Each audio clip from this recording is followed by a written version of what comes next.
Hi everyone, welcome to today's class. The topic is presentations.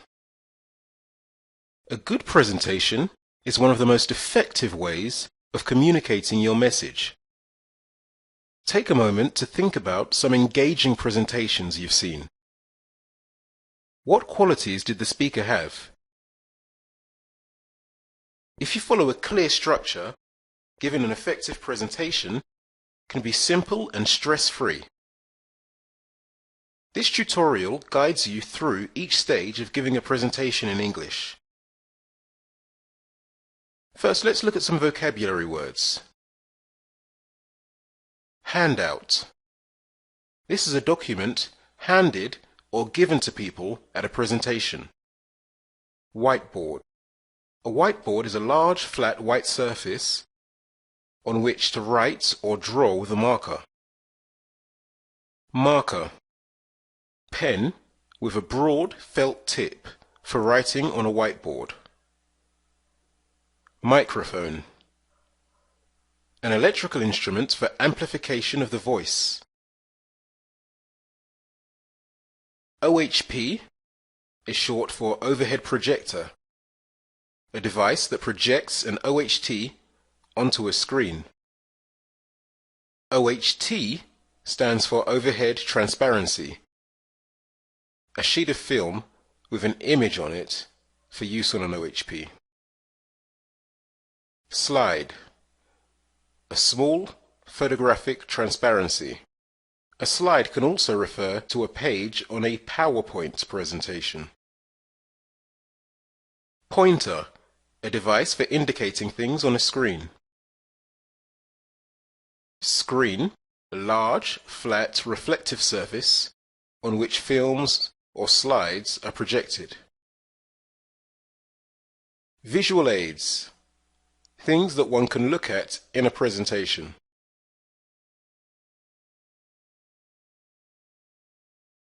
Good preparation is vital in order to give a good presentation.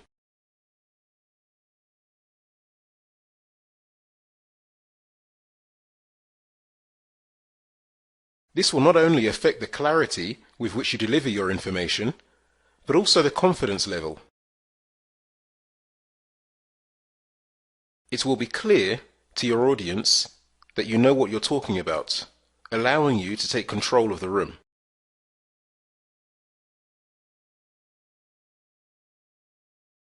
Your objective should be clear in your mind. If it is not clear in your mind, it can't possibly be clear to your audience. You should ask yourself, are you trying to educate your audience, sell them something, or convince them of an argument? Try to consider your audience. Consider their age, what they might already know, their likely attention span, and so on. Some people may switch off after a few minutes or be distracted by hunger or tiredness. Build a warm and friendly relationship with your audience. If you're enthusiastic, your audience will be enthusiastic as well. You can do this through humor, so long as it's appropriate.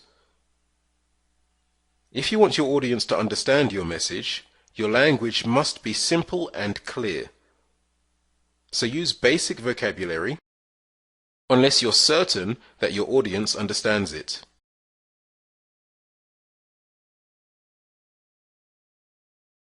Most presentations are organized in 3 parts, followed by questions.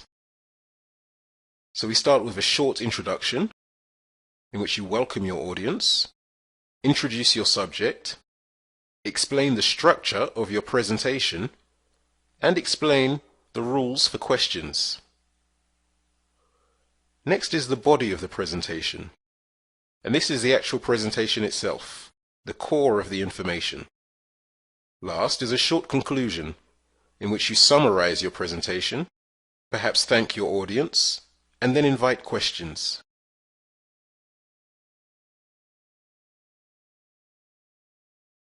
Try to appear spontaneous whenever you can. Use notes to stimulate what you need to say, or write down key words to trigger your memory. Rehearsal is a vital part of preparation.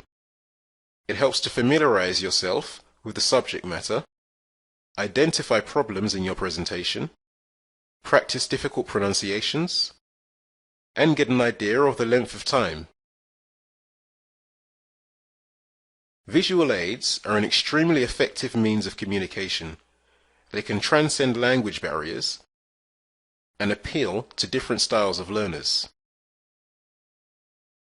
Some of the most useful visual aids are pie charts, video presentations, graphs, flip charts, bar charts, and simply using people themselves. During your introduction, you should tell your audience what the structure of your presentation will be. You might say something like, I will start by reviewing the performance of our new locations. Then I'll discuss how we can increase productivity in the old locations. After that, I'll set out our short-term strategy for the year ahead. Lastly, I'll quickly recap before answering any questions you may have.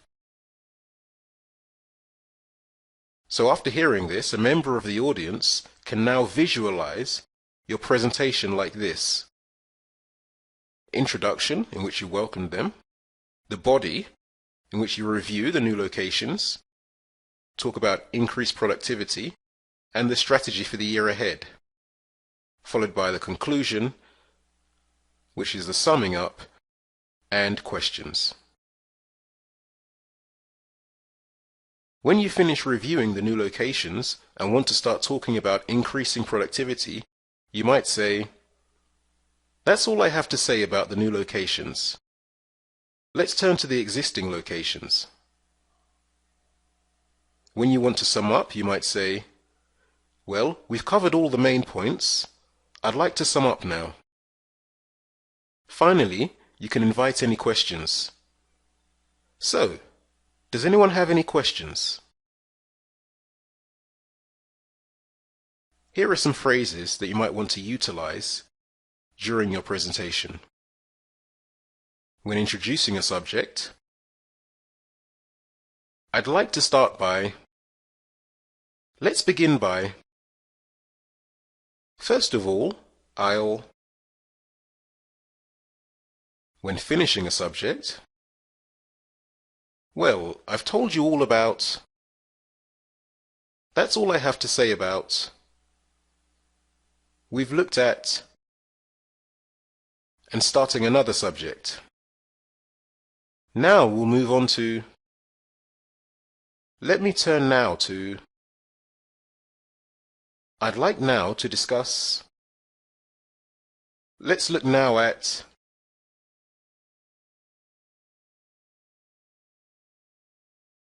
for analyzing a point and giving recommendations. Let's consider this in more detail. What does this mean for? Translated into real terms,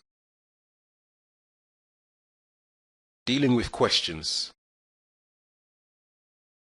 I'd like to deal with this question later, if I may. I'll come back to this question later in my talk. Perhaps you'd like to raise this point at the end. I won't comment on this now. And some useful phrases for summarizing. In conclusion, I'd like now to recap. Let's summarize briefly what we've looked at. If I can just sum up the main points. And that brings us to the end of today's class.